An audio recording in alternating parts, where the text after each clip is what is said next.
Now it should be. Thank you for telling him. I am not the computer geek. He is. My contract is to teach the lesson. I'm union. All right. All right, let's talk about what we got to read. So I need somebody to read Romans 10, 9, and 10. So you got a Bible there, Nancy? You want to read that one? I do. All right. That if you confess with your mouth Jesus is Lord and believe in your heart that God raised him from the dead, you will be saved. For it is with your heart that you believe and are justified, and it is with your mouth that you confess and are saved. So I need to ask, this is a participation question. Somebody explain to me what childlike faith is. What is how does a child believe in something? We discussed this in our house church this morning on Zoom. It's almost like blind faith. It's like you just believe it because you're told that it is, and you just trust. As a child, you trust whatever you're told because you're learning new information, and so it's you don't learn doubt until later. That's right. Lane was talking in her first grade class. Somebody brought a tooth to school, and they were so excited because they were going to put it under their pillow for the tooth fairy so they would get $1 reward. And one little girl started crying, and Elaine said, "What's wrong?" And she said, "Well, we don't get any money for our teeth because my mother said the tooth fairy died." And so, and she totally believed it. So she took her tooth and threw it away. Because her mama told her that. That was it. Well, that is the kind of faith that God wants from people, to trust him when they trust Jesus. We just believe it because it's so. The world can't easily believe that you can become a Christian and have forgiveness of sins and salvation without doing something. Even though we say it, and the Bible says it right here, they think, well, you got to have a set of laws. You got to believe these rules. You got to go by this. Or maybe you got to give money, or you have to work for it. There's one religion that is not Christian who says if you're going to go to heaven, you got to put in so many hours of service each month to get to go. But God didn't require that. And you know why he didn't? Because salvation and forgiveness and becoming righteous costs too much for us to possibly pay it. We cannot come up with that amount. And so it's grace. Romans 3:10 says, "There's none righteous, no, not one." Roy Beeman, pastor from the early 1900s, said, "Righteousness is not to be achieved, but to be believed and received." And Jesus made it possible for us to have righteousness and the forgiveness and salvation that comes with that by dying on the cross. You all know this. I'm preaching to the choir right now. And so, but we've got to get that word out. And so we have to teach that believe or believing is like a childlike faith. It's so because it's so. And the Bible tells us it's so. And Jesus told his disciples it was so. And so we believe it. And you know what, though? Even if we don't believe it, it's still so. And so Christ told us these things to trust him in a childlike faith. And we acknowledge, we first confess out loud, or first we believe in our heart that Jesus is saved. We admit we're a sinner. We believe, you all know the ABCs, all three of you all. And we believe it, and then we have to tell it. You know, there's no such thing as a closet Christian, right? Somebody has to hear it. You say it out loud to God. Y'all remember back in ancient days, believers would shout out loud, sometimes in the street, Jesus is Lord. That was confessing out loud. All right. Nastasia, you were looking down like you had a Bible there in your presence. Read verse do. 11, 12, and 13. Chapter 10. Yes. Okay. As the scriptures tell us, anyone who trusts in him will never be disgraced. Jew and Gentile are the same in this respect. They have the same Lord, who gives generously to all who call on him. For everyone who calls on the name of the Lord will be saved. So, you know how you believe something? Well, we have all adults here. So, I was 9 years old before I found out the story about Santa Claus.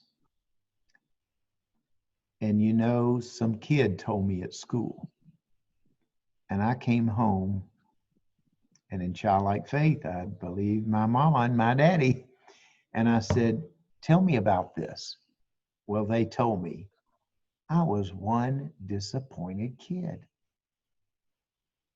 But you know, we're never going to be disappointed in what Jesus has told us because it's true and it's always going to be true. And what does he say? All right, this is a test question for you three. I will never leave you or Forsake you. Forsake you. We're never going to be put to shame by finding out that what we thought was true is not true. It's not going to happen. His word is eternally binding. Verse 12 says, no one has an inside track to salvation. And it doesn't matter that I'm a minister or that you are ministers' wives, or Lori, you're a child of a faithful Christian. That doesn't save any of our children or our grandchildren. And we would love for to make them all saved, but they have to believe in and of themselves. And so no one has an inside track. Everybody has the same opportunity to say yes or to say no. And verse 13, some people in the world, I think the reason, and y'all are missionary wives, both of you too, and Laura, you're an active Christian. I think sometimes Christians are put down or made fun of because they say we believe our religion is exclusive and exclusive. Do you think that's ever happened to you two ladies? Has that ever happened? Where they say Christians are exclusive. We think everybody can go to heaven, or all religions can lead us to heaven. But we're not exclusive, except in the sense that there's only one way to go, and that's trusting Jesus. It's inclusive. Who can be saved? Everybody, anybody. Someone asked me if Hitler could become a Christian. How would you all answer that, ladies? Could Hitler become a Christian? Could Yeah. have. He could have. We don't know that he did. It's evidence that he didn't. This is kind of sad and it's off the subject, but my ADHD is cutting in. Do you know that when Hitler was in the 2nd grade, somebody took him to Sunday school? He went one time. And as far as we know, he never went again. So he had the chance to be saved. But Back in 2001, around that time, it was a little bit too soon, but we used to share the years to follow that, Jesus didn't just die for those who were clean cut and on the straight and narrow from the beginning. He died even for Osama bin Laden. He died for every single person on this earth because he loves them as his children, and he doesn't want anyone to be separate from him. But he is a loving father who also allows us to make our own choices, whether or not to be with him or separated from him forever. We're not robots, are we? We're not robots. Mhm. And you know, if we were robots, he wouldn't get genuine love. I saw a movie about how they were trying to teach a robot to have feelings. And I'm not going to go into the movie, but the gist of the thing was they couldn't really teach a robot to have the feeling of love. They couldn't teach a robot to do that. And so God, we're not robots. We each have a choice. So, but we're not exclusive either. All right. So look at verses 14 through 17. So it says, how then can they call on one they have not believed in? And how can they believe in the one whom they've not heard? And how can they hear without someone preaching to them? And how can anyone preach unless they're sent? As it is written, how beautiful are the feet of those who bring good news. But not all the Israelites accepted the good news. For Isaiah says, Lord, who has believed our message? Consequently, faith comes from hearing the message, and the message is heard through the word of Christ. So, ladies, you all have beautiful feet. That's what it says right here. Mhm. You don't have to show them to me. I'm good. Anyway, it says, how beautiful are those that preach the gospel. I'm just reading what it says in childlike faith. Okay. Obviously, we know that's figuratively speaking, I hope. It is. All right. So now verse 14 gets to the lesson we're studying today, our Christian's responsibility. All right. This is a test question. Have any of you all ever put together a swing set or a challenging item with a bunch of parts? Shopped at IKEA. Okay. I put together 2 swing sets.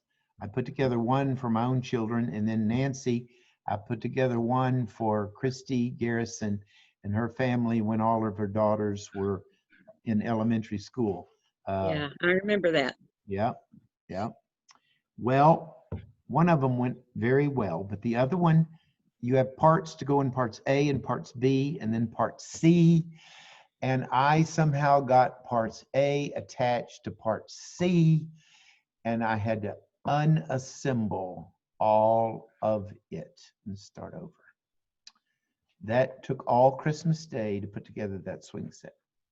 So by the time I did it the next time, I was better equipped. But the Bible is the instruction book, and you can get saved strictly from the instruction book, just like I could put together a swing set without in a person. But how much easier if there was a person there who had put together a swing set there with me and the instructions to make it simpler. And that's what we Christians do. The instructions are in the Bible, but we explain it, we share it, we help others understand.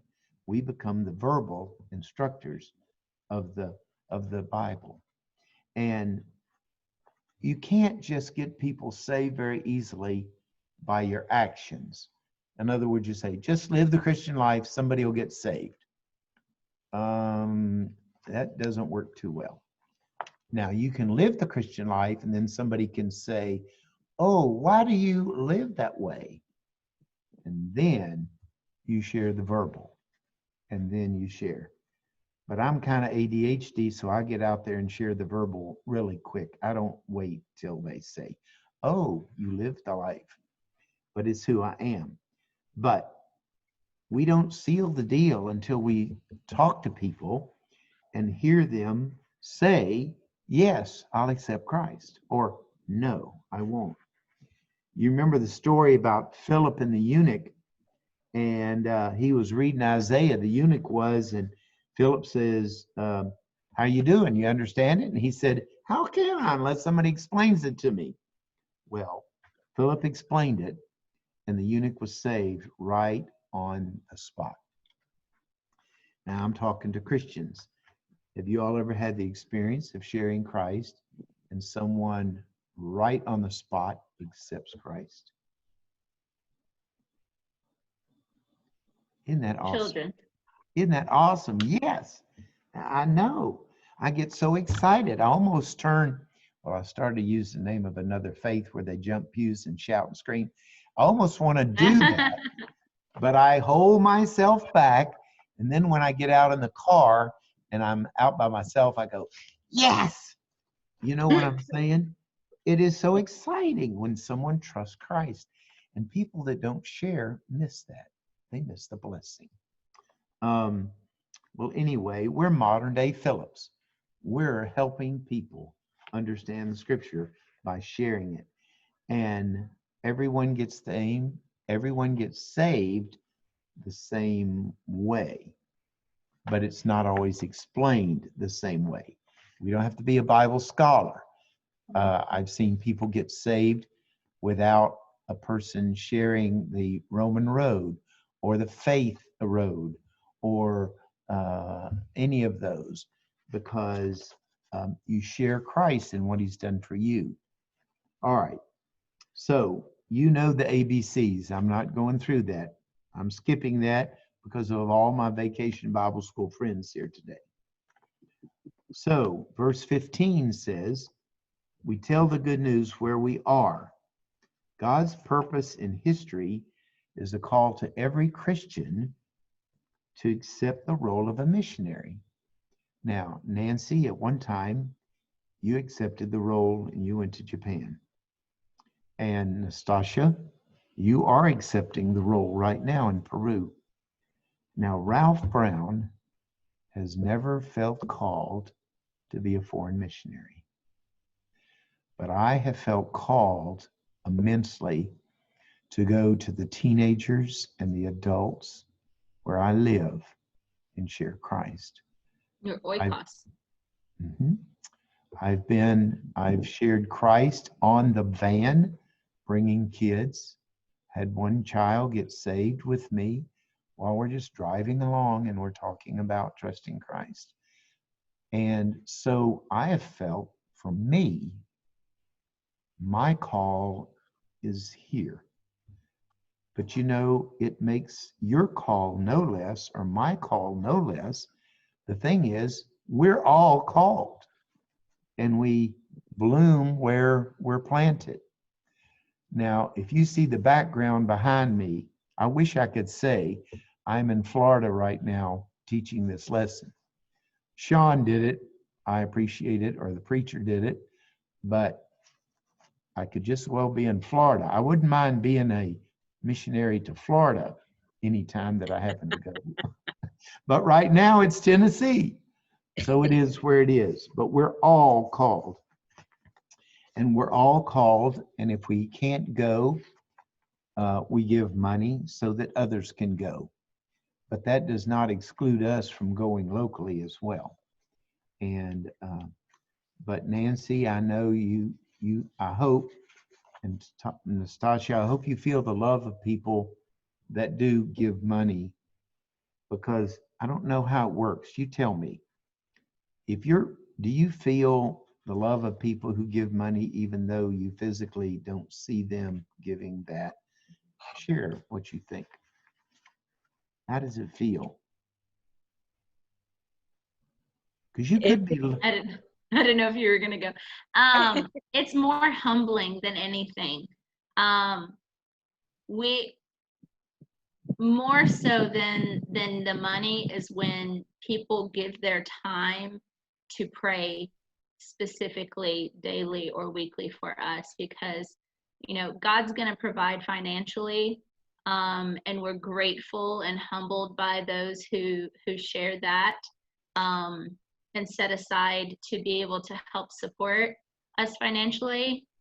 God's going to do that through whomever, but for someone to intentionally set apart time to intercede to the Lord for us through prayer is even so much more appreciated and more humbling, because there's spiritual warfare all the time, and we're fighting a battle. This week's specifically is a difficult week for Ezekiel and I, because we're going to be alone until the 15th. Casey left for Iquitos, and there's going to be several days where he's going to be in the river villages where he won't have any communications. So even more so, prayers are more valuable. But anytime anyone gives anything and blesses from what God has blessed them with is more humbling than anything. What do you think, Nancy? I agree with that 100%, but I'll take the financial end of it since she took the prayer end of it. Now I know that y'all had to I lost the word. You had to ask people to support you, and that's great. There, the people that do that, God is going to provide the money in that way. Mm-hmm. And maybe it can be more appreciated that mm-hmm. way, because there will be times when maybe you don't have as much as you have another time. Well, with us being with the International Mission Board, we always knew that if we moved, we would have a house. If our car broke down, we'd have another car. Mm. We always knew that we would receive salary every month. And just knowing that because people are giving all year long, but especially in December for the Lottie Moon Christmas offering, there are no words. Mm-hmm. We were there because people were giving. Well, I hope I can say this. I hope, Nastasia, at this point, I'm talking to you, that I hope you know how much people love you guys. And mm-hmm. we do pray for you. And Nancy, back when you were in Japan, I was much younger then, but I was supporting you. I was too. and it was so nice at the church where I was when you were in Japan. We had a woman give her life to foreign missions. Her name was Debbie Weber, and she was in Taiwan. And I was there when she chose to give her life to missions. She was a single woman and still is to this day. And I gave her, she was a pianist, and I gave her voice lessons to make sure that she could sing effectively, because she was going as a music missionary, and she could sing. She just wanted lessons. And at the time I was teaching in a junior college, giving voice lessons. And so I taught her for free. But when she went to Taiwan, I thought, I'm giving my money, but she learned how to sing better from me. But you all were loved and are loved on the mission field, very much so. All right, well, I'm going to finish up here. Notice that it says that not everybody's going to be accepted, accept the gospel. That's sad to me. You don't know how sad it is. Well, maybe you do know how sad it is when you present Christ and they say no. That almost makes me want to cry. I presented Christ to a young man who was 16 years old in a youth group at Brownsville Baptist Church, and he said no. And at age 27, we didn't know it. He didn't know it, but he had a heart defect. And at age 27, he went to sleep one night and he didn't wake up. And his sister, who was an active Christian, I preached the funeral. She is crying her eyes out at that funeral. And do you know why she was crying her eyes out? Because when I talked to her, her name was Tina, and I said, Tina, Do you have any idea if your brother ever accepted Christ that you know of after I shared it with him? Because I said, I shared it at age 16, but he said no. And she said, no, Brother Ralph, he never, ever did. Don't you know that was a sad funeral to preach? I preached about the love of Christ, but I couldn't preach about the young man going to heaven. And so we've got to, it's urgent. The message is urgent for us. One last thing. Elaine and I like to fish. We love to fish. Now, we don't catch bass very good. We don't catch crappie very good. But we know how to catch trout. And we go to the Little Red River in Arkansas. And I have fly fished, where you use little flies that are supposed to mimic real life flies. And when one doesn't work, you change to another one. And in the summer, you use one fly. In winter, you use another fly.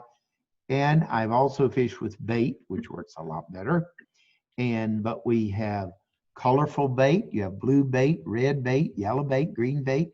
You have bait that has odor. You have bait that has no odor.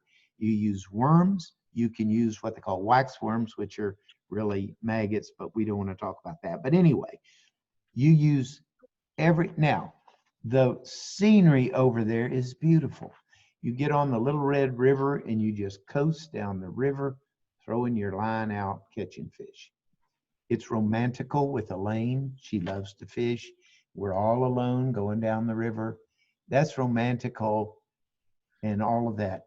But why are we there? What's the purpose? To catch fish. Quality time. Yeah. Elaine is a serious fisherman more than me. She taught me to fish. So I'm not going to be hugging on her and kissing on her and bothering her because she's there to catch fish.